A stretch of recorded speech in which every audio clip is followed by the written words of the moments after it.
ഇപ്പോൾ നമുക്ക് അവൈലബിൾ ആയ ഫ്ലാഗ്ഷിപ്പ് ഫോൺസിൽ വെച്ച് ഏറ്റവും ബെസ്റ്റ് ഫോണിലൊന്ന് അല്ലെങ്കിൽ പ്രൈസിന് വേർത്തായ ഒരു ഫോണാണ് ഐഫോൺ 12. അത് നമ്മൾ ഈ പറയുന്നത് നോർമൽ ഐഫോൺ 12നെ പറ്റിയാണ്, അല്ലാതെ 12 പ്രോനെ പറ്റിയല്ല. കാരണം 12 പ്രോൻ്റെ ഇന്ത്യൻ പ്രൈസിങ് നോക്കുവാണെങ്കിൽ ഒരുപാട് കൂടുതലാണ്. അപ്പോൾ അങ്ങനെ നോക്കാൻ നേരത്ത് നമ്മുടെ ഐഫോൺ 12ൻ്റെ പ്രൈസിങ് അതിനെക്കാട്ടി നല്ല ഭേദമായ പ്രൈസിംഗ് ആണ്. അതും ഇതിൻ്റെ സ്റ്റാർട്ടിംഗ് പ്രൈസിംഗ് എന്ന് പറയുന്നത് 80,000 ആണ്. ഇപ്പോൾ 80,000 എന്ന് പറയുമ്പോൾ നല്ല പ്രീമിയം പ്രൈസിംഗ് ആണ്. പക്ഷേ എന്നാൽ പോലും ഈ പ്രൈസിങ്ങിന് നമുക്ക് വേണ്ട എല്ലാ ഫീച്ചേഴ്സും തന്നിട്ടുണ്ട്. അതുകൊണ്ട് തന്നെ എനിക്ക് പ്രൈസിന് വേർത്തായ ഏറ്റവും ബെസ്റ്റ് ഫ്ലാഗ്ഷിപ്പ് ഫോണായിട്ട് പറയാൻ പറ്റുന്നൊരു ഫോണാണ് ഐഫോൺ 12. അതും ഇങ്ങനെ പറയാനുള്ള കാരണം, നമ്മളൊരു ഫോൺ വാങ്ങിക്കാൻ നേരത്ത്, പ്രത്യേകിച്ചും ഒരു ഫ്ലാഗ്ഷിപ്പ് ഫോൺ വാങ്ങിക്കാൻ നേരത്ത് നമ്മൾ പ്രതീക്ഷിക്കുന്ന കുറേ ഫീച്ചേഴ്സ് ഉണ്ട്. അപ്പോൾ അതെല്ലാം ഇവിടെ പെർഫെക്റ്റ് ആയിട്ടാണ് ചെയ്തിരിക്കുന്നത്. എന്തായാലും ചെറിയ പോരായ്മകളുള്ള ഫോണാണ്, പക്ഷേ അതൊന്നും നമുക്ക് യൂസർ എക്സ്പീരിയൻസിന് എഫക്റ്റ് ചെയ്യുന്നൊരു കാര്യമല്ല. അതുകൊണ്ടാണ് ഇതിനൊരു ബെസ്റ്റ് ഫോണായിട്ട് ഞാൻ പറഞ്ഞിരിക്കുന്നത്. അപ്പോൾ നമ്മളൊരു ഫ്ലാഗ്ഷിപ്പ് ഫോൺ വാങ്ങിക്കുന്നതിന് മുമ്പേ നമ്മൾ മെയിനായിട്ട് നോക്കുന്നത് ഒരു 5-6 കാര്യങ്ങളാണ്. അപ്പോൾ അതെന്ന് പറയുന്നത് ഡിസൈനും ബിൽഡ് ക്വാളിറ്റിയും, പിന്നെ ഡിസ്പ്ലേയും അതിൻ്റെ ഓഡിയോയും, പിന്നെ അതിനുശേഷം നമ്മുടെ പെർഫോമൻസ്, അതായത് നമുക്ക് ഫോണിൽ നിന്ന് കിട്ടുന്ന പെർഫോമൻസ്, പിന്നെ ക്യാമറ, അതിനുശേഷമുള്ള കാര്യം എന്ന് വെച്ച് കഴിഞ്ഞാൽ ബാറ്ററിയും പിന്നെ ബാക്കിയുള്ള കാര്യങ്ങളൊക്കെയാണ്. ഇതിൽ നമ്മൾ ആദ്യമായിട്ട് ഇതിൻ്റെ ഡിസൈനും ബിൽഡ് ക്വാളിറ്റി നോക്കുവാണെങ്കിൽ, ഇതെന്ന് പറയുന്നത് നമ്മളെ പണ്ടത്തെ ഐഫോൺസ് നോക്കാൻ നേരത്ത്, പ്രത്യേകിച്ചും ഐഫോൺ 11ഉം 10R അങ്ങനത്തെ സീരീസൊക്കെ നോക്കാൻ നേരത്ത് അതിൽ നിന്ന് മാറ്റം വന്നൊരു ഡിസൈനാണ്. പക്ഷേ ഈ ഡിസൈൻ നമ്മൾ പണ്ട് ഐഫോൺസിൽ കണ്ടിട്ടുള്ളതാണ്. അതായത് 4S അല്ലെങ്കിൽ 5S കണ്ട ഡിസൈനാണ്. കാരണം ഇതിൻ്റെ സൈഡ് നോക്കാൻ നേരത്ത് ഫ്ലാറ്റ് ആയിട്ടുള്ള സൈഡാണ്. പിന്നെ ഫ്രണ്ടിലും ബാക്കിലും ഗ്ലാസ് ആണ്. ഈ ഫ്രണ്ടിലും ബാക്കിലും ഗ്ലാസ് എന്ന് പറയുമ്പം ആപ്പിൾ ഇവിടെ ഒരു കാര്യം എടുത്ത് പറഞ്ഞിട്ടുണ്ട്. ഈ ഫ്രണ്ട് ഗ്ലാസ് ഒരു പുതിയ തരം ഗ്ലാസ് ആണ്. ആപ്പിൾ ഇതിനെ സെറാമിക് ഷീൽഡ് എന്നാണ് വിളിക്കുന്നത്. അതും ആപ്പിൾ പറഞ്ഞിരിക്കുന്ന ക്ലെയിം എന്ന് വെച്ച് കഴിഞ്ഞാൽ, ഇപ്പോൾ ഈ സെറാമിക് ഷീൽഡ് തറയിൽ വീണ് കഴിഞ്ഞാൽ സാധാരണ ഗ്ലാസിനെ കാട്ടിയും 4 times ഡ്രോപ്പ് പ്രൊട്ടക്ഷൻ കൂടിയിടണമെന്നാണ് പറഞ്ഞിരിക്കുന്നത്.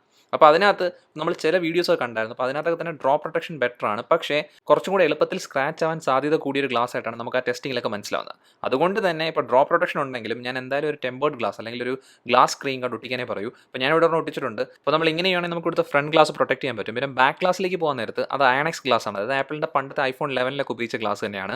അതിവിടെ ഐഫോൺ 11 അതേ ഡിസൈൻ തീം നമുക്ക് കൂടെ കാണാൻ പറ്റും. അതായത് ഈ ബാക്ക് ഗ്ലാസ്സിന് ഒരു ഗ്ലോസ് ഫിനിഷ് ആണ്. പിന്നെ ക്യാമറ സെക്ഷൻ നോക്കുവാണെങ്കിൽ അത് ഈ ബാക്ക് ഗ്ലാസിൻ്റെ കൂടെ ഉള്ള ഗ്ലാസ് തന്നെയാണ്, അല്ലാതെ സെപ്പറേറ്റ് ഗ്ലാസ് പോർഷനൊന്നും അല്ല. പക്ഷേ അതിന് ഒരു മാറ്റ് ഫിനിഷാണ്.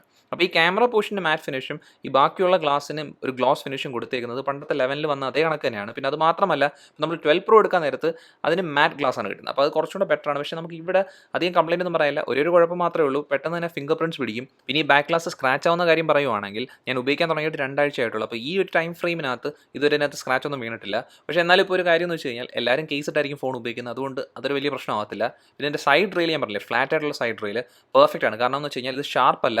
അത് മാത്രമല്ല, ഈ സൈഡ് റെയിൽ ഇങ്ങനെ ഇരിക്കുന്നതുകൊണ്ട് തന്നെ നമുക്ക് ഫോൺ കുറച്ചുകൂടെ നല്ലോണം ഗ്രിപ്പ് ചെയ്യാൻ പറ്റും. അപ്പോൾ നമ്മുടെ കയ്യിൽ നിന്ന് തെന്നി പോകുന്ന ഒരു കാര്യമൊന്നും വന്നില്ലായിരുന്നു. പിന്നെ ഈ സൈഡ് റെയിലിൻ്റെ ഒരു ഫിനിഷ് നോക്കാൻ നേരത്ത്, ഇത് അലുമിനിയം ആണ്. ഇത് ഫിനിഷ് നോക്കുവാണെങ്കിൽ ഇതിനകത്തൊരു മാറ്റ് ഫിനിഷ് ആണ്. അപ്പോൾ അതുകൊണ്ട് അത് കാണാൻ കുറച്ചുകൂടെ വൃത്തിയുണ്ട്. പിന്നെ അത് മാത്രമല്ല, ഒരു കാര്യം കൂടെ എടുത്ത് പറയണമെന്ന് വെച്ച് കഴിഞ്ഞാൽ, ഇത്രയും ദിവസം ഉപയോഗിച്ചതിന് ശേഷം, ഞാൻ പറഞ്ഞില്ലേ 2 ആഴ്ച ആയിട്ടുള്ളൂ, അതിൽ ഇതുവരെ ഇതിനകത്ത് സ്ക്രാച്ച് ഒന്നും വീണിട്ടില്ല. അത് മാത്രമല്ല, ഇവിടുത്തെ ബട്ടൺസ് നോക്കുവാണെങ്കിൽ, അതായത് നമ്മുടെ സൈഡ് കീയും നമ്മുടെ വോളിയം ബട്ടൺസും ഒക്കെ നോക്കുവാണെങ്കിൽ അതെല്ലാം നല്ലോണം വർക്ക് ആവുന്നുണ്ട്. നല്ല ഫീഡ്ബാക്ക് തരുന്ന ബട്ടൺസ് ആണ്. അത് കൂടാതെ നമുക്കിവിടെ ഒരു മ്യൂട്ട് അൺമ്യൂട്ട് സ്ലൈഡർ, അത് ഐഫോണിൻ്റെ ഒരു പ്രത്യേകതയാണ്. അത് കിട്ടുന്ന ഏറ്റവും വലിയൊരു അഡ്വാൻറ്റേജും കൂടിയാണ്. പിന്നെ വേറെ കാര്യം ശ്രദ്ധിക്കേണ്ടതെന്ന് വെച്ച് കഴിഞ്ഞാൽ, നമ്മുടെ കഴിഞ്ഞ വർഷത്തെ ഐഫോൺ 11 ഈ ഐഫോൺ 12 കമ്പയർ ചെയ്യുവാണെങ്കിൽ അതിലും കുറച്ചും കൂടെ ഒതുങ്ങിയൊരു ഫോണാണ് ഈ ഐഫോൺ 12. നമ്മുടെ ഐഫോൺ 11 വെയിറ്റ് കുറവാണ്. ഇതിൻ്റെ വെയിറ്റ് 162 ഗ്രാംസേ ഉള്ളൂ. അപ്പോൾ നമുക്ക് പിടിക്കുമ്പോൾ തന്നെ മനസ്സിലാവും. പിന്നെ അത് മാത്രമല്ല, എല്ലാ ഡയമെൻഷൻസും ഐഫോൺ 11 കുറവാണ്. അതുകൊണ്ട് തന്നെ നമ്മുടെ കയ്യിൽ ഈ ഫോൺ പിടിക്കാൻ നേരത്ത് കുറച്ചും കൂടി ഒരു ബെറ്റർ ഫോം ഫാക്ടർ ആയിട്ടാണ് എനിക്ക് തോന്നിയത് ഈ ഐഫോൺ 12. അപ്പോൾ ഇതൊക്കെ കൊണ്ട് തന്നെയാണ് ഇതിൻ്റെ ഡിസൈനും ബിൽഡ് ക്വാളിറ്റിയും എനിക്ക് ഐഫോൺ 11 ഒരുപാട് ഇഷ്ടപ്പെട്ടിട്ടുണ്ട്. നിങ്ങളൊരു കാര്യം കൂടെ ശ്രദ്ധിച്ച് കാണും, ഇവിടുത്തെ ഗ്ലാസ് നോക്കുവാണെങ്കിൽ നമ്മുടെ ഈ ഫ്രെയിമിൽ നിന്ന്, അതായത് നമ്മുടെ ഈ അലുമിനിയം ഫ്രെയിമിൽ നിന്ന് പുറത്തേക്കല്ല തള്ളി നിൽക്കുന്നത്, അതിനൊരു അകത്തേക്ക് ഇരിക്കുകയാണ്. അപ്പോൾ അത് നല്ലൊരു ഡിസൈൻ മാത്രമല്ല, ഈ ഗ്ലാസ്സിന് കുറച്ചുകൂടെ പ്രൊട്ടക്ഷൻ കൊടുക്കുന്ന ഒരു കാര്യം കൂടിയാണ്. പിന്നെ വേറെ കാര്യം ശ്രദ്ധിക്കേണ്ടതെന്ന് വെച്ച് കഴിഞ്ഞാൽ, ഇവിടെ ഒരുപാട് ആൻറ്റിന കട്ടൗട്ട്സ് ഉണ്ട്. അതിൻ്റെ കാരണം ഇതിനകത്ത് 5G സപ്പോർട്ടൊക്കെ വരുന്നതുകൊണ്ടാണ്. പക്ഷേ ഈ 5Gയുടെ കാര്യം പറയുമ്പം നമ്മുടെ ഇന്ത്യൻ യൂണിറ്റിനകത്ത് നമുക്ക് മില്ലിമീറ്റർ വേവ് 5G കിട്ടുന്നില്ല. അപ്പോൾ അതുകൊണ്ട് ആ ഒരു കട്ടൗട്ട് വരുന്നില്ല. പക്ഷേ ബാക്കി എല്ലാ ആൻറ്റിന കട്ടൗട്ട്സും ഉണ്ട്. ബാക്കി 5G രീതിയിൽ നല്ലതാണ്. അപ്പോൾ നമുക്ക് ഈ ഫോണിൻ്റെ നെറ്റ്വർക്കും റേഞ്ചിൻ്റെ കാര്യങ്ങളൊക്കെ അവസാനം സംസാരിക്കാം. അപ്പോൾ അതിന് മുമ്പായിട്ട് ഇവിടുത്തെ ചാർജിങ് പോർട്ട് നോക്കുവാണെങ്കിൽ അത് ലൈറ്റ്നിങ് പോർട്ട് തന്നെയാണ്. അത് ഐഫോണിൻ്റെ ഒരു സ്റ്റാൻഡേർഡ് പോർട്ടാണ്. അപ്പോൾ നമുക്ക് USB-C കിട്ടിയില്ല. അപ്പോൾ അതൊരു പോരായ്മയായിട്ട് ചിലർക്ക് തോന്നാം. പക്ഷേ എനിക്കിതല്ല ഒരു പോരായ്മയായിട്ട് തോന്നിയത്. അതിനെക്കാട്ടിയും വലിയൊരു പോരായ്മയായിട്ട് തോന്നിയത് ഈ ഫോണിൻ്റെ ബോക്സിൽ നമുക്കൊരു ചാർജർ കിട്ടാത്തതാണ്. അതായത് ചാർജിങ് ബ്രിക്ക് കിട്ടാത്തതാണ്. നമുക്കൊരു കേബിൾ മാത്രമേ ഉള്ളൂ. അതും ആ കേബിൾ എന്ന് പറയുന്നത് USB-C ടു ലൈറ്റ്നിങ് കേബിളാണ്. അപ്പോൾ നിങ്ങൾക്ക് ആ കേബിൾ കണക്ട് ചെയ്യണമെങ്കിൽ നിങ്ങൾക്ക് അത് കണക്ട് ചെയ്യാൻ പറ്റുന്ന ഒരു അഡാപ്റ്റർ വേണം. അതായത് നമുക്ക് USB-C കേബിൾ കണക്ട് ചെയ്യാൻ പറ്റുന്ന പോർട്ടുള്ള ഒരു അഡാപ്റ്റർ വേണം. അത് നമുക്ക് ഫോണിലൂടെ കിട്ടത്തില്ല. അതുകൊണ്ട് തന്നെ നമ്മൾ എക്സ്ട്രാ കാശ് കൊടുത്ത് വാങ്ങിക്കേണ്ട ഒരു കാര്യമാണ്. അപ്പോൾ അതൊരു പോരായ്മയാണ്. പക്ഷേ നമ്മളിവിടെ ഡിസൈൻ്റെയും ബിൽഡ് ക്വാളിറ്റിയുടെയും കാര്യം പറയുവാണെങ്കിൽ അത് ഈ ഫോണിനകത്ത് ഏറ്റവും ബെസ്റ്റായിട്ടാണ് ചെയ്തിരിക്കുന്നത്. എനിക്ക് തോന്നുന്നു ഇതൊരു പുതിയ സ്റ്റാൻഡേർഡ് ഡിസൈനായി മാറുകയും ചെയ്യും. അപ്പോൾ ഇതാണ് ഇതിൻ്റെ ആദ്യത്തെ കാര്യം, ഡിസൈനും ബിൽഡ് ക്വാളിറ്റിയും. ഇനി നമ്മൾ രണ്ടാമത്തെ കാര്യമായ ഡിസ്പ്ലേയിലും ഓഡിയോയിലേക്കും പോവുകയാണെങ്കിൽ, ഇവിടുത്തെ ഡിസ്പ്ലേ ഏറ്റവും ഭയങ്കര അപ്ഡേറ്റ് വന്നൊരു കാര്യമാണ്, പ്രത്യേകിച്ചും ഐഫോൺ 11 കമ്പയർ ചെയ്യുമ്പോൾ. കാരണം ഈ ഐഫോൺ 12 എന്ന് പറയുന്നത് 11 ഒരു അപ്ഡേറ്റഡ് വേർഷനാണ്. അത് നമുക്ക് 11-നകത്ത് വന്നിരുന്ന ഡിസ്പ്ലേ ഒരു LCD പാനലായിരുന്നു. അപ്പോൾ ഇവിടെ വരുന്നത് ഒരു OLED പാനലാണ്. അതും ആപ്പിൾ ഇതിനെ വിളിച്ചേക്കുന്നത് ആപ്പിളിൻ്റെ സൂപ്പർ റെറ്റിന XDR ഡിസ്പ്ലേ എന്നാണ്. അത് ആപ്പിളിൻ്റെ OLED ഡിസ്പ്ലേക്ക് കിട്ടുന്നൊരു പേരാണ്. അതും ഈ ഡിസ്പ്ലേ പണ്ടത്തെ പോലെ ഒരു 720pക്ക് മുകളിലുള്ള ഡിസ്പ്ലേ അല്ല, അതിന് പകരം പ്രോപ്പറായിട്ട് നല്ല റെസൊല്യൂഷനുള്ള ഡിസ്പ്ലേ ആണ്. ഇതിൻ്റെ റെസൊല്യൂഷൻ 2532 x 1170 പിക്സൽസ് ആണ്. അതായത് ഫുൾ HD റെസൊല്യൂഷന് മുകളിൽ നിൽക്കുന്ന ഒരു ഡിസ്പ്ലേ ആണ്. അത് മാത്രമല്ല ഈ ഡിസ്പ്ലേയുടെ സൈസ് 6.1 ഇഞ്ചാണ്. അതായത് നമുക്ക് കഴിഞ്ഞ വർഷത്തെ iPhone 11ൻ്റെ ഡിസ്പ്ലേ സൈസ് എങ്ങനെയാണോ അങ്ങനെ തന്നെയാണ്. അതുമാത്രമല്ല ഈ ഫോണിൻ്റെ ഫോം ഫാക്ടർ കൊച്ചായതുകൊണ്ട്, അതായത് നമ്മൾ 11നെക്കാട്ടിയും കൊച്ചായതുകൊണ്ട് തന്നെ ഈ ഡിസ്പ്ലേയുടെ ബെസൽസ് കുറച്ചും കൂടി ചെറുതായിട്ടുണ്ട്. പക്ഷേ ഇവിടുത്തെ നോച്ചിനകത്തൊരു മാറ്റം വന്നിട്ടില്ല. നമുക്ക് iPhone 11ൽ എങ്ങനെയായിരുന്നു നോച്ചിൻ്റെ സൈസ് അതുപോലെ തന്നെയാണ് വരുന്നത്. അത് ഈ നോച്ച് ഇവിടെ വരുന്നതിൻ്റെ കാര്യം എന്ന് വെച്ച് കഴിഞ്ഞാൽ ഫേസ് ഐഡിക്ക് വേണ്ടിയാണ്. അപ്പോൾ ഇവിടുത്തെ ഫേസ് ഐഡിക്ക് അതും അപ്ഡേറ്റ് ഒന്നും വന്നിട്ടില്ല. നമ്മുടെ പണ്ടത്തെ iPhone 11ൽ എങ്ങനെയാണോ ഫേസ് ID വർക്ക് ആയത് അതുപോലെ തന്നെയാണ് വർക്ക് ആവുന്നത്. അതായത് അതേ സ്പീഡാണ്, അതേ ആംഗിൾ ഓഫ് അൺലോക്കിംഗ് തന്നെയാണ്. അപ്പോൾ അതുകൊണ്ട് തന്നെ നമുക്ക് അതിനകത്ത് വേറെ വ്യത്യാസമൊന്നും വരത്തില്ല. പക്ഷേ ഫേസ് ID നല്ലൊരു കാര്യമാണ്. നിങ്ങൾക്ക് മാസ്ക് വെക്കാതെ ഉപയോഗിക്കുന്ന സമയത്ത് നല്ലോണം തന്നെ വർക്ക് ആവുന്നുണ്ട്. പിന്നെ ഈ ഡിസ്പ്ലേ സൈസ് 6.1 ഇഞ്ചും ഇത്രയും നല്ല റെസൊല്യൂഷൻ ഉള്ളതുകൊണ്ട് തന്നെ ഇതിൻ്റെ പിക്സൽ ഡെൻസിറ്റി 460 ppi ആണ്. അപ്പോൾ ഇതൊക്കെ ഇതിൻ്റെ സ്പെസിഫിക്കേഷൻസ് ആണ്. അപ്പോൾ നമ്മൾ ഉപയോഗിച്ച് നോക്കാൻ നേരത്ത് എനിക്ക് ഈ ഡിസ്പ്ലേ iPhone 11ൻ്റെ ഡിസ്പ്ലേ കാട്ടിയും ഒരുപാട് ഇഷ്ടപ്പെട്ടിട്ടുണ്ട്. കാരണം ഇവിടെ ടെക്സ്റ്റ് എല്ലാം നല്ല ക്രിസ്പാണ്, ഷാർപ്പാണ്. അത് മാത്രമല്ല ഏത് കണ്ടൻറ്റ് കണ്ടാലും കുറച്ചും കൂടി എടുത്ത് നിൽക്കുന്നുണ്ട്. നല്ല ഷാർപ്പായിട്ടാണ് ഇമേജ് എല്ലാം വരുന്നത്. പിന്നെ ഇതിൻ്റെ ബ്ലാക്കും അതിൻ്റെ കളേഴ്സും എല്ലാം പ്രോപ്പറായിട്ട് നിൽക്കും. പിന്നെ വ്യൂയിങ് ആംഗിൾ നോക്കുവാണെങ്കിൽ അതിനകത്ത് പോലും ഒരു പോരായ്മയും കാണാനില്ല. പിന്നെ അതിൻ്റെ കൂടെ തന്നെ നമ്മൾ ഡിസ്പ്ലേയുടെ ബ്രൈറ്റ്നസ് നോക്കാൻ നേരത്ത് സ്റ്റാൻഡേർഡ് കണ്ടൻ്റ് ആണ് കാണുന്നതെങ്കിൽ 625 nits വരെ പോകും. അതായത് നല്ല രീതിയിൽ തന്നെ ബ്രൈറ്റ് ആവും. അപ്പോൾ നമ്മൾ പുറത്തൊക്കെ വെച്ച് ഉപയോഗിക്കുകയാണെങ്കിൽ നല്ല വെയിലുള്ളൊരു ദിവസമാണെങ്കിൽ പോലും കണ്ടൻറ്റ് ഒന്നും വായിക്കാനൊന്നും ഒരു ബുദ്ധിമുട്ടും വരത്തില്ല. പിന്നെ ഇപ്പോൾ നിങ്ങൾ HDR കണ്ടൻറ്റ് കാണുവാണെങ്കിൽ, അതായത് ഡിസ്പ്ലേക്കകത്ത് HDR കണ്ടൻറ്റ് സപ്പോർട്ട് ചെയ്യുന്നുണ്ട്. അപ്പോൾ അത് കാണുവാണെങ്കിൽ ഇതിൻ്റെ പീക്ക് ബ്രൈറ്റ്നസ് 1200 nits വരെ പോകാൻ പറ്റും. അപ്പോൾ അതൊക്കെ വലിയ അഡ്വാൻറ്റേജ് ആണ്. പിന്നെ ഈ ഡിസ്പ്ലേ കിട്ടുന്ന വേറെ എക്സ്ട്രാ 2 ഫീച്ചർ എന്ന് പറയുന്നത് ഇതിനകത്ത് ട്രൂ ടോൺ സപ്പോർട്ട് ഉണ്ട്. അതായത് നമ്മുടെ എൻവയൺമെൻറ്റ് അനുസരിച്ച് തന്നെ നമ്മളിപ്പോൾ ഉപയോഗിക്കുന്ന കണ്ടീഷനിലെ ലൈറ്റിംഗ് അനുസരിച്ച് ഈ ഡിസ്പ്ലേയുടെ ടോൺ മാറും. അപ്പോൾ ആ സപ്പോർട്ട് ഉണ്ട്. പിന്നെ അത് കൂടാതെ ഇവിടെ നമുക്ക് ഹാപ്റ്റിക് ടച്ച് ആണ് വരുന്നത്. 3D ടച്ച് ഇല്ല, അതിപ്പോൾ ഒരു ഐഫോൺസിലും കിട്ടുന്നില്ല. അപ്പോൾ അതിന് പകരം ഹാപ്റ്റിക് ടച്ച് നല്ലോണം വർക്ക് ആവുന്നുണ്ട്. ഇപ്പോൾ സോഫ്റ്റ്വെയർ ആയിട്ട് അത് പ്രോപ്പറായിട്ട് വർക്ക് ആവുന്നതുകൊണ്ട് തന്നെ ഏതാണ്ട് ഒരു 3D ടച്ച് ചെയ്യുന്ന കാര്യങ്ങളെല്ലാം ചെയ്യുന്നുണ്ട്. പിന്നെ അത് മാത്രമല്ല ഈ ഹാപ്റ്റിക് ടച്ച് വർക്ക് ആവാൻ വേണ്ടി ഇവിടുത്തെ വൈബ്രേഷൻ സിസ്റ്റം അത് പ്രോപ്പറാണ്. അത് ഐഫോൺസിനകത്ത് ഏറ്റവും ബെസ്റ്റാണ്. അതിവിടെ അങ്ങനെ തന്നെയാണ് നിൽക്കുന്നത്. പിന്നെ അതിൻ്റെ കൂടെ തന്നെ വേറെ കാര്യം ശ്രദ്ധിക്കേണ്ടതെന്ന് വെച്ച് കഴിഞ്ഞാൽ ഈ ഡിസ്പ്ലേക്ക് ഒപ്പം നിൽക്കുന്ന തരം ഒരു സ്പീക്കർ സിസ്റ്റമാണ് ഇവിടെ കിട്ടുന്നത്. നമുക്ക് സ്റ്റീരിയോ സ്പീക്കേഴ്സാണ്. ഈ താഴെ കാണുന്നത് മുകളിൽ കാണുന്നത്, അതായത് നമ്മുടെ ഇയർ പീസും സ്പീക്കർ തന്നെയാണ്. ഇതിൽ നിന്ന് രണ്ടിൽ നിന്നും വരുന്ന സൗണ്ട് ഔട്ട്പുട്ട് നല്ലത് തന്നെയാണ്, നല്ല ബെസ്റ്റ് ആയിട്ടാണ് വരുന്നത്. അപ്പോൾ നമ്മൾ iPhone 11 ഒരു കമ്പാരിസൺ വെക്കുകയാണെങ്കിൽ iPhone 11നെക്കാട്ടിയും കുറച്ചും കൂടെ ഒരു സൗണ്ട് കൂടിയ കണക്കാണ് എനിക്ക് തോന്നിയത്. പക്ഷേ നമ്മൾ മാക്സിമം ക്വാളിറ്റി വെക്കാൻ നേരത്ത് ബേസ് കുറച്ചും കൂടെ കുറവായിട്ടാണ് എനിക്ക് തോന്നിയത് iPhone 11 കമ്പയർ ചെയ്യുമ്പോൾ. എന്നാലും ക്വാളിറ്റിക്ക് അതൊന്നും ഒരു ഇഷ്യൂ ഇല്ല. അതുകൊണ്ട് തന്നെ നമുക്ക് ഇത്രയും നല്ല ഡിസ്പ്ലേയും ഇത്രയും ക്വാളിറ്റിയുള്ള ഡിസ്പ്ലേയും നല്ല സ്പീക്കർ സിസ്റ്റവും കിട്ടുന്നുണ്ട്. നമുക്ക് എന്ത് വീഡിയോ കാണാൻ നേരത്തും അല്ലെങ്കിൽ ഗെയിം കളിക്കാൻ നേരത്തും ഏറ്റവും നല്ലോണം എൻജോയ് ചെയ്യാൻ പറ്റുന്ന ഒരു എക്സ്പീരിയൻസ് ആണ് ഈ iPhone 12 കിട്ടുന്നത്. അപ്പോൾ നമ്മുടെ ഈ രണ്ടാമത്തെ കാര്യമായ ഡിസ്പ്ലേ ഓഡിയോയും നമുക്ക് iPhone 12നകത്ത് ഏറ്റവും ബെസ്റ്റ് എക്സ്പീരിയൻസ് കിട്ടേണ്ട രീതിയിലാണ് ചെയ്തിരിക്കുന്നത്. അപ്പോൾ നമുക്ക് ഇനി അടുത്ത കാര്യത്തിലേക്ക് പോകാം. അത് മൂന്നാമത്തെ കാര്യം എന്ന് വെച്ചാൽ പെർഫോമൻസ് ആണ്. അതിന് പെർഫോമൻസ് അറിയണമെങ്കിൽ ആദ്യമേ നമ്മൾ ഇതിനകത്ത് ഉപയോഗിക്കുന്ന പ്രൊസർ അറിയണം. അപ്പോൾ പ്രൊസർ എന്ന് പറയുന്നത് ആപ്പിളിൻ്റെ ഏറ്റവും പുതിയ ചിപ്പായ A14 ബയോണിക് ചിപ്പാണ് ഉപയോഗിച്ചിരിക്കുന്നത്. ഇവിടുത്തെ RAM 4GB ആണ്. പിന്നെ സ്റ്റോറേജ് എടുക്കാൻ നേരത്ത് അതൊരു പോരായ്മയാണ്. കാരണം ബേസ് വേരിയൻ്റെ പ്രൈസിങ് ഞാൻ പറഞ്ഞില്ലായിരുന്നു 80,000 ആണ്. അപ്പോൾ നമുക്ക് അതിന് കിട്ടുന്ന സ്റ്റോറേജ് എന്ന് പറയുന്നത് 64GB മാത്രമാണ്. നമുക്ക് 128GB എന്ന് പറയുന്നതാണ് സെക്കൻഡ് വേരിയൻറ്റ്. പക്ഷേ അതിൻ്റെ പ്രൈസിങ് കുറച്ചും കൂടെ കൂടുതലാണ്. അതായത് നമ്മുടെ ഈ ബേസ് വേരിയൻ്റെ പ്രൈസിനെക്കാട്ടിയും 5,000 rupees കൂടുതലാണ്. പിന്നെ ടോപ്പ് വേരിയൻ്റെ സ്റ്റോറേജ് 256GB ആണ്. അപ്പോൾ ഇവിടെയാണ് നിങ്ങൾ ശ്രദ്ധിക്കേണ്ടത്.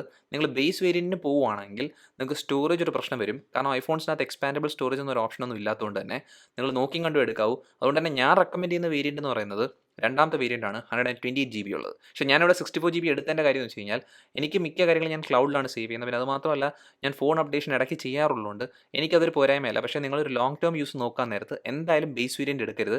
അതിന് പകരം സെക്കൻഡ് വേരിയൻറ്റ് എടുക്കുന്നതായിരിക്കും ഒരു സേഫ് ഓപ്ഷൻ. കാരണം നമ്മൾ ഒരുപാട് ഗെയിംസും അതുപോലെ ഫോട്ടോസും വീഡിയോസും ഒക്കെ എടുക്കുന്ന ഒരാളാണെങ്കിൽ ആ സെക്കൻഡ് വേരിയൻറ്റ്, അതായത് 128GB സ്റ്റോറേജ് വരുന്ന വേരിയൻ്റ് ആയിരിക്കും ഒരു സേഫ് ഓപ്ഷൻ എന്ന് പറയുന്നത്. നമ്മൾ സ്പെസിഫിക്കേഷൻസ് ഒക്കെ നോക്കിയ സ്ഥിതിക്ക് നമുക്ക് പെർഫോമൻസിലേക്ക് കയറാം. ഇവിടുത്തെ പെർഫോമൻസിൻ്റെ കാര്യം പറയാൻ നേരത്തെ എനിക്ക് ഇത്രേ പറയാനുള്ളൂ. അതായത് നിങ്ങളിപ്പോൾ ഏത് ഫോണുമായിട്ട് കമ്പയർ ചെയ്യുകയാണെങ്കിൽ, അത് നിങ്ങൾക്ക് മാർക്കറ്റിൽ ഇപ്പോൾ അവൈലബിൾ ആയ ഏത് ഫോൺസുമായിട്ട് കമ്പയർ ചെയ്താലും അതിനെക്കാട്ടിയൊക്കെ ഏറ്റവും നല്ല പെർഫോമൻസ് തരുന്നൊരു ഫോൺ എന്ന് പറയുന്നത് ഈ iPhone 12 അല്ലെങ്കിൽ 12 സീരീസ് തന്നെയാണ്. അതിൻ്റെ കാരണം ഈ പ്രൊസസ്സർ ഏറ്റവും നല്ല ഫാസ്റ്റ് ആയിരുന്നതാണ്. ഒരു ലാഗോ അല്ലെങ്കിൽ ഒരു പ്രശ്നങ്ങളോ ഒരു ഫ്രെയിം ഡ്രോപ്സോ അങ്ങനത്തെ കാര്യങ്ങളൊന്നും നിങ്ങൾക്ക് എന്ത് കാര്യം ചെയ്യുമ്പോഴും കാണാൻ പറ്റത്തില്ല. പ്രത്യേകിച്ചും ഗെയിംസ്, ഇപ്പം എത്ര ഹെവിയായ ഗെയിം കളിച്ചാലും ഒരു കാരണവശാലും ഫോൺ സ്ലോ ആവുന്നൊന്നും കാണാൻ പറ്റത്തില്ല.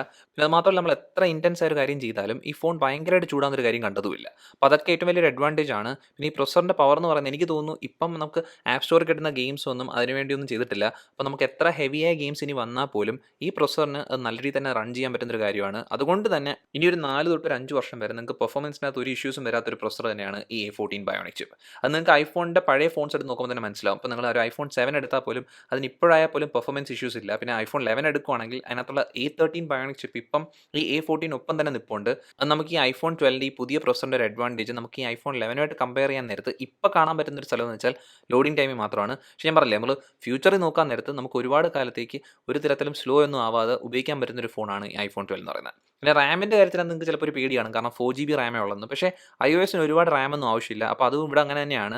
ഒരു 8 തൊട്ട് ഒരു 10 ആപ്പ് വരെയൊക്കെ മെമ്മറിയിൽ ഓപ്പണായി കിടക്കുന്നുണ്ട്. പക്ഷേ നമ്മൾ ഹെവിയായ ഒരു ആപ്പ് കിടപ്പുണ്ടെങ്കിൽ അത് ചിലപ്പോൾ ഒന്ന് റീലോഡ് ചെയ്യേണ്ട ആവശ്യം വരും. പക്ഷേ എന്നാൽ പോലും ലോഡിംഗ് ടൈം വേഗമാണ്. അതുകൊണ്ട് അതൊരു വലിയ പ്രശ്നമായിട്ട് എനിക്ക് ഇതുവരെ തോന്നിയിട്ടില്ല. അപ്പം ഈ കാരണത്താലൊക്കെ തന്നെ ഇതിൻ്റെ പെർഫോമൻസിനകത്തും എനിക്കൊരു കംപ്ലയിൻറ്റും പറയില്ല. ഇപ്പോഴുള്ള ഫോൺസിനകത്ത് ഏറ്റവും ബെസ്റ്റ് ഫോൺ തന്നെയാണ് ഈ iPhone 12 എന്ന് പറയുന്നത്. അപ്പോൾ നമുക്ക് അതിൽ നിന്ന് നമുക്ക് അടുത്ത കാര്യത്തിലേക്ക് പോകാം.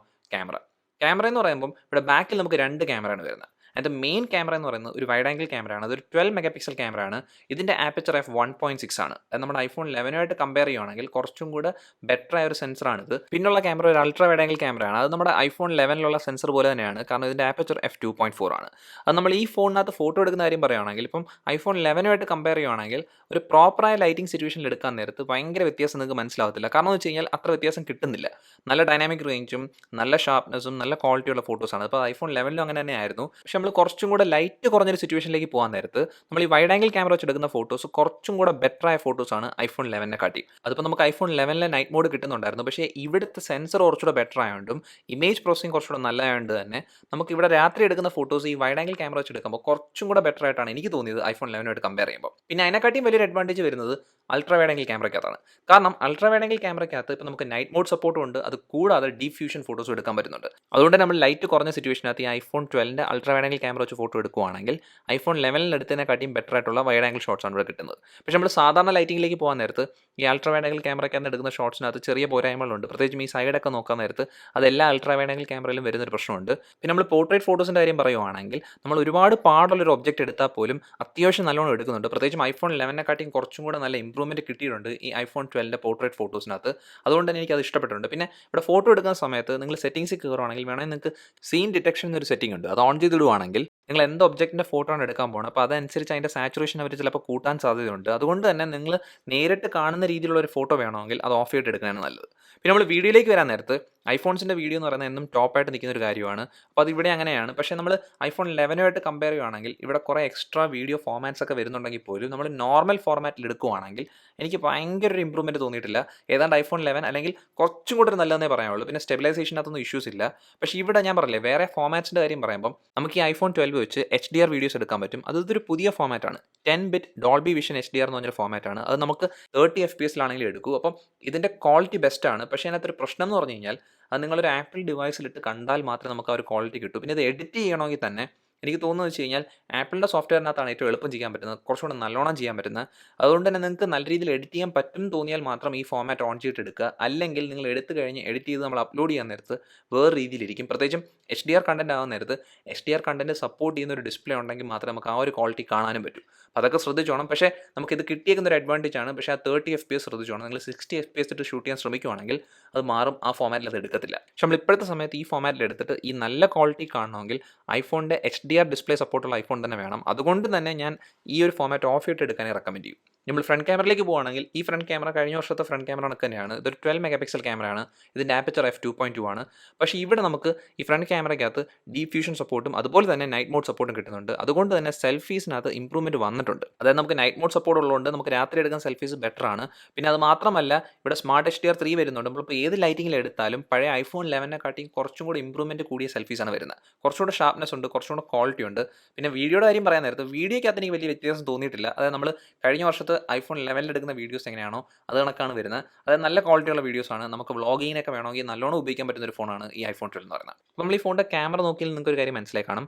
ഇപ്പോൾ നമുക്ക് അവൈലബിൾ ആയ ഫോൺസിനകത്ത് വെച്ച് ഏറ്റവും നല്ല ക്വാളിറ്റി ഫോട്ടോസും ഏറ്റവും ബെസ്റ്റ് ക്വാളിറ്റി വീഡിയോസും എടുക്കുന്ന ഒരു ഫോൺ വേണമെങ്കിൽ iPhone 12 തന്നെയാണ് ഏറ്റവും നല്ല ഓപ്ഷൻ എന്ന് പറയുന്നത്. അതായത് നമ്മളിവിടെ നോക്കിയ 4 കാര്യത്തിനകത്തും എല്ലാം നല്ലോണമാണ് ചെയ്തേക്കുന്നത്. അതായത് നമുക്ക് കംപ്ലയിൻസ് ഒക്കെ പറയാനുള്ള വളരെ കുറവാണ്. അതുകൊണ്ട് തന്നെ നമ്മൾ ഇനി അടുത്ത കാര്യത്തിലേക്ക് പോകാൻ നേരത്ത് അതൊരു പോരായ്മയായിട്ട് ചിലപ്പോൾ തോന്നാം. അത് ബാറ്ററിയാണ്. ബാറ്ററി കപ്പാസിറ്റി നോക്കാൻ നേരത്ത് iPhone 11 കൊച്ചു ബാറ്ററിയാണ് ഇവിടെ ഉപയോഗിച്ചിരിക്കുന്നത്. 2815 mAh ബാറ്ററിയാണ്. അതായത് ഞാൻ ഈ ഫോൺ ഉപയോഗിച്ച് തുടങ്ങിയ സമയത്ത് ആദ്യത്തെ ഒരു 5-6 ദിവസത്തേക്ക് ബാറ്ററി ബാക്കപ്പ് ഐഫോൺ 11 അത്ര പോലും ഇല്ലായിരുന്നു. എനിക്ക് കിട്ടിക്കൊണ്ടിരുന്ന സ്ക്രീൻ ഓൺ ടൈം 6 മണിക്കൂറിനും 6.5 മണിക്കൂറിനും ഇടയ്ക്കായിരുന്നു. പക്ഷേ നമുക്കിപ്പോൾ iOS 14.2 എന്ന് പറഞ്ഞൊരു അപ്ഡേറ്റ് വന്നായിരുന്നു. അപ്പോൾ അതുകൊണ്ടാണോ എന്ന് അറിഞ്ഞൂടാ, അതോ സോഫ്റ്റ്വെയർ ഒപ്റ്റിമൈസ് ആയതുകൊണ്ടാണോ എന്ന് അറിഞ്ഞൂടാ, ഇപ്പോൾ കിട്ടുന്ന സ്ക്രീൻ ഓൺ ടൈം അതിനെക്കാട്ടിയും ഭേദമാണ്. ഇപ്പോൾ എനിക്കൊരു 7.5 മണിക്കൂർ വരെ പോകുന്നുണ്ട്. അപ്പോൾ അത് നല്ല സ്ക്രീൻ ഓൺ ടൈം ആണ്. അതായത് ഇപ്പോൾ ഇതിൻ്റെ ബാറ്ററി ബാക്കപ്പ് ഐഫോൺ 11ൻ്റെ ഒപ്പമായിട്ടുണ്ട്. അതുകൊണ്ട് തന്നെ നിങ്ങളിപ്പോൾ ഒരു ഹെവി യൂസർ ആണെങ്കിൽ പോലും നിങ്ങൾക്ക് ഒരു ദിവസം ഒരു തടസ്സമില്ലാതെ തന്നെ കടന്നു പോകാൻ പറ്റും. നിങ്ങളൊരു ആവറേജ് യൂസർ ആണെങ്കിൽ നിങ്ങൾക്ക് ഒരു 1.5 ദിവസം വരെ ബാറ്ററി ബാക്കപ്പ് കിട്ടുകയും ചെയ്യും. അപ്പോൾ ഇതുകൊണ്ട് തന്നെ ഇതിൻ്റെ ബാറ്ററി ബാക്കപ്പിനകത്ത് ബാറ്ററി ചെറുതായിട്ട് പോലും നല്ല രീതിയിലാണ് കിട്ടിയേക്കുന്നത്. പിന്നെ ഇതിൻ്റെ ചാർജിങ് പറയുകയാണെങ്കിൽ നമുക്കൊരു ലൈറ്റ്നിങ് പോർട്ടാണ് ഞാൻ പറഞ്ഞല്ലോ. ഫാസ്റ്റ് ചാർജിങ് സപ്പോർട്ട് ഉണ്ട്, പക്ഷേ നിങ്ങൾക്ക് ചാർജിങ് ബ്രേക്ക് കിട്ടത്തില്ല, അത് ഞാൻ മുമ്പേ പറഞ്ഞ കാര്യമാണ്. പിന്നെ ഇതിനകത്തൊരു പുതിയ ചാർജിങ് മെത്തേഡ് ഉണ്ട്. വയർലെസ് ചാർജിങ് പണ്ടത്തെ ഐഫോൺസിലുള്ളതാണ്, ഇവിടെയും വയർലെസ് ചാർജിങ് തന്നെയാണ്. പക്ഷേ ഇവിടെ മാക്സേഫ് ചാർജിങ് എന്ന് പറഞ്ഞൊരു മെത്തേഡും കൂടെ വരുന്നുണ്ട്. അതായത് ഇതിൻ്റെ ബാക്ക് പോർഷനകത്ത് മാഗ്നറ്റ്സ് ഉണ്ട്. അപ്പോൾ ആപ്പിളിൻ്റെ തന്നെ മാക്സേഫ് ചാർജർ കിട്ടും. അപ്പോൾ അത് വാങ്ങിക്കുവാണെങ്കിൽ ഈ വയർലെസ് ചാർജിങ് മെത്തേഡ് തന്നെയാണ്. ആ മാഗ്നറ്റ് ഉള്ളതുകൊണ്ട് ഇതിനകത്ത് കറക്റ്റായിട്ട് അലൈനായിട്ട് തൊട്ടിപ്പിടിക്കും. അപ്പോൾ നമുക്ക് 15 വാട്ടിലുള്ള ചാർജിങ് കിട്ടും. പക്ഷേ ഈ മാക്സേഫ് ചാർജിങ് മെത്തേഡ് എനിക്കൊരു സംശയമുള്ള കാര്യമാണ്. കാരണം ഈ ബാക്ക് സ്ക്രാച്ച് ആവുന്നു, ഫോണിൻ്റെ ബാക്കിനകത്ത് സ്ക്രാച്ച് വീഴും സംശയമുള്ള കാര്യമാണ്. അത് നമുക്കിനി കാലക്രമേണ അറിയാൻ പറ്റൂ. പക്ഷേ എന്നാലും നമുക്ക് ഇത്രയും ഫാസ്റ്റായിട്ട് ചാർജിങ് കിട്ടുന്നത്, പ്രത്യേകിച്ച് ഒരു വയർലെസ് ചാർജിങ് മെത്തേഡ് കിട്ടുന്നത് നല്ലൊരു കാര്യം തന്നെയാണ്. ഇനി നമുക്ക് അവസാനം നോക്കാനുള്ള കുറച്ച് കാര്യത്തിനകത്ത് ഒന്നെന്ന് പറഞ്ഞാൽ ഈ ഫോണിന് IP റേറ്റിംഗ് ഉണ്ട്. അതായത് IP68 റേറ്റഡ് ഫോണാണ്. പക്ഷേ ഈ IP68 റേറ്റിംഗ് എന്ന് പറയുമ്പോഴും ഇതിൻ്റെ വാട്ടർ റെസിസ്റ്റൻസിൻ്റെ വാല്യൂ എല്ലാം മാറിയിട്ടുണ്ട്. നമുക്ക് 6 മീറ്റർ വരെ പോകാൻ പറ്റും 30 മിനിറ്റത്തേക്ക്. അപ്പോൾ അതുകൊണ്ട് തന്നെ വാട്ടർ റെസിസ്റ്റൻസിനകത്ത് ഇമ്പ്രൂവ്മെൻറ്റ് വന്നിട്ടുണ്ട്. പക്ഷേ ഒരു കാര്യം ശ്രദ്ധിക്കണം, നിങ്ങളുടെ ഫോണിനകത്ത് വാട്ടർ ഡാമേജ് വന്നു കഴിഞ്ഞാൽ ആപ്പിൾ അത് കവർ ചെയ്യത്തില്ല. പിന്നെ ഇതിനകത്ത് ഇമ്പോർട്ടൻ്റ് ആയിട്ട് ചെക്ക് ചെയ്യേണ്ട ഒരു കാര്യം എന്ന് വെച്ച് കഴിഞ്ഞാൽ ഇതിനകത്ത് 5G ഉള്ളതുകൊണ്ട് തന്നെ നമുക്ക് 5G ഇപ്പം ഇന്ത്യയിൽ സപ്പോർട്ട് ചെയ്യില്ല. കാരണം എന്ന് വെച്ച് കഴിഞ്ഞാൽ 5G അവൈലബിൾ ആയിട്ടില്ല. എന്നാലും ഞാനിവിടെ ഒരു സ്പീഡ് ടെസ്റ്റ് നടത്തി നോക്കിയായിരുന്നു. iPhone 12ഉം iPhone 11ഉം തമ്മിലൊരു സ്പീഡ് ടെസ്റ്റാണ് നോക്കിയത്. അതായത് രണ്ടിനകത്തും ജിയോ സിമാണ് ഇട്ടിരുന്നത്. അപ്പോൾ നമുക്ക് LTE സ്പീഡ് ടെസ്റ്റാണ് നോക്കിയത്. LTE സ്പീഡ് ടെസ്റ്റ് നോക്കിയപ്പം ഏറ്റവും നല്ലൊരു കാര്യം കണ്ടതെന്ന് വെച്ച് കഴിഞ്ഞാൽ നമ്മുടെ iPhone 12ന് LTE കിട്ടുന്ന സ്പീഡ് iPhone 11നെക്കാട്ടിയും ഒരുപാട് കൂടുതലാണ്. അപ്പോൾ അത് നിങ്ങൾ എടുത്ത് ശ്രദ്ധിക്കേണ്ട ഒരു കാര്യമാണ്. ഇപ്പം LTE ആണെങ്കിൽ പോലും നമുക്ക് സ്പീഡ് വ്യത്യാസം നല്ലോണം കിട്ടുന്നുണ്ട്. പിന്നെ വേറെ കാര്യം എന്ന് വെച്ച് കഴിഞ്ഞാൽ ഇതിനകത്ത് കോൾ ക്വാളിറ്റിക്കകത്ത് ഒരു ഇഷ്യൂസ് ഇല്ല, പെർഫെക്റ്റ് ആയ കോൾ ക്വാളിറ്റിയാണ്. അത് നമുക്ക് റേഞ്ചിനകത്ത് പോലും റേഞ്ച് നല്ലോണം പിടിക്കുന്നുണ്ട്. ഇപ്പോൾ റേഞ്ച് കുറഞ്ഞ സ്ഥലത്താണെങ്കിൽ പോലും എനിക്ക് 1-2 കട്ടയൊക്കെ വരുന്നുണ്ടായിരുന്നു. അതിപ്പോൾ iPhone 11 നോക്കാൻ നേരത്തെ iPhone 11 അതിനെക്കാട്ടിയും കുറഞ്ഞ റേഞ്ചാണ് ആ സ്ഥലത്ത് കിട്ടിക്കൊണ്ടിരുന്നത്. പിന്നെ ഇവിടുത്തെ ഇയർപീസും നല്ലതായതുകൊണ്ട് തന്നെ കോൾ എക്സ്പീരിയൻസ് ഏറ്റവും ബെസ്റ്റ് തന്നെയാണ്. ഇനി ഇതിനകത്ത് വരുന്ന ബ്ലൂടൂത്ത് വേർഷൻ നോക്കുകയാണെങ്കിൽ അത് 5 ആണ്. പിന്നെ വൈഫൈ വേർഷൻ 6 ആണ്. പിന്നെ അത് കൂടാതെ ഇതിനകത്ത് NFC-യും പിന്നെ UWC അതായത് അൾട്രാ വൈഡ് ബാൻഡ് ചിപ്പൊക്കെ കിട്ടുന്നുണ്ട്. അതുകൊണ്ട് തന്നെ ഇതിനകത്ത് എല്ലാ കാര്യത്തിനകത്തും ആപ്പിൾ കറക്റ്റായിട്ട് ചെയ്തിട്ടുണ്ട്. സെൻസേഴ്സൊക്കെ എല്ലാം കറക്റ്റാണ്, എല്ലാം പെർഫെക്റ്റ് ആണ്, എല്ലാം അവൈലബിൾ ആണ്. അപ്പോൾ അതുകൊണ്ടാണ് ഞാൻ ആദ്യം തന്നെ പറഞ്ഞത് ഇപ്പോൾ അവൈലബിൾ ആയ ഫോൺസിൽ ഏറ്റവും ബെസ്റ്റ് ഫോൺസിലൊന്നാണ് ഈ iPhone 12 എന്ന് പറയുന്നത്. നിങ്ങളൊരു പ്രീമിയം ഫ്ലാഗ്ഷിപ്പ് ഫോൺ എടുക്കാൻ നിൽക്കുന്ന ഒരു വ്യക്തിയാണെങ്കിൽ, നിങ്ങൾക്കൊരു ക്വാളിറ്റി എക്സ്പീരിയൻസ് വേണം നിങ്ങൾക്ക് ആഗ്രഹമുണ്ടെങ്കിൽ, നിങ്ങൾ കൊടുക്കുന്ന പ്രൈസിന് നിങ്ങൾക്ക് നല്ല രീതിയിൽ തന്നെ കാര്യങ്ങൾ കിട്ടുന്നൊരു ഫോണാണ് ഈ iPhone 12 എന്ന് പറയുന്നത്. അതുകൊണ്ട് തന്നെ എനിക്ക് ഈ ഫോൺ റെക്കമെൻഡ് ചെയ്യാൻ ഒരു ബുദ്ധിമുട്ടും ഇല്ല. പക്ഷേ നിങ്ങളൊരു കാര്യം ശ്രദ്ധിക്കേണ്ടതെന്ന് വെച്ച് കഴിഞ്ഞാൽ iPhone 12 Pro ആയിട്ട് കമ്പയർ ചെയ്യാൻ നേരത്ത് 12 Proനെക്കാട്ടിയും ബെറ്റർ പ്രൈസിങ് വരുന്നത് iPhone 12 തന്നെയാണ്. പ്രത്യേകിച്ചും ഇന്ത്യയിൽ പ്രൈസിങ്ങിന് ഏറ്റവും ബെസ്റ്റായിട്ട് നിൽക്കുന്ന ഒരു ഫോൺ തന്നെയാണ് ഈ iPhone 12 എന്ന് പറയുന്നത്. അത് നിങ്ങൾ ശ്രദ്ധിക്കേണ്ടത് 120GB എടുക്കുകയാണെങ്കിൽ ഒരു 85,000 പ്രൈസ് റേഞ്ച് വരും. അപ്പോൾ ആ പ്രൈസ് കൊടുത്താലും നമുക്കൊരു 4-5 വർഷത്തേക്ക് സോഫ്റ്റ്വെയർ സപ്പോർട്ടും അതുപോലെ തന്നെ പെർഫോമൻസ് ഇഷ്യൂസ് ഒന്നും വരുന്നില്ല. പിന്നെ അതിനോട് തന്നെ ഒരു പ്രീമിയം എക്സ്പീരിയൻസ് എല്ലാ അർത്ഥത്തിലും കിട്ടാൻ പോകുന്ന ഒരു ഫോണാണ് ഈ iPhone 12 എന്ന് പറയുന്നത്. അപ്പോൾ ഇത്രയുള്ള വീഡിയോ എന്ന് പറയുന്നത്. ഈ വീഡിയോ നിങ്ങൾക്ക് ഇഷ്ടപ്പെട്ടെങ്കിൽ ഈ വീഡിയോ ഉറപ്പായിട്ട് ലൈക്ക് ചെയ്യുക. അതുകൂടാതെ ചാനൽ സബ്സ്ക്രൈബ് ചെയ്യുക, ഈ ചാനൽ പ്രൊമോട്ട് ചെയ്യുക. നമുക്ക് എത്രയും പെട്ടെന്ന് അടുത്ത വീഡിയോയിൽ കാണാം. അതുവരെ ബൈ.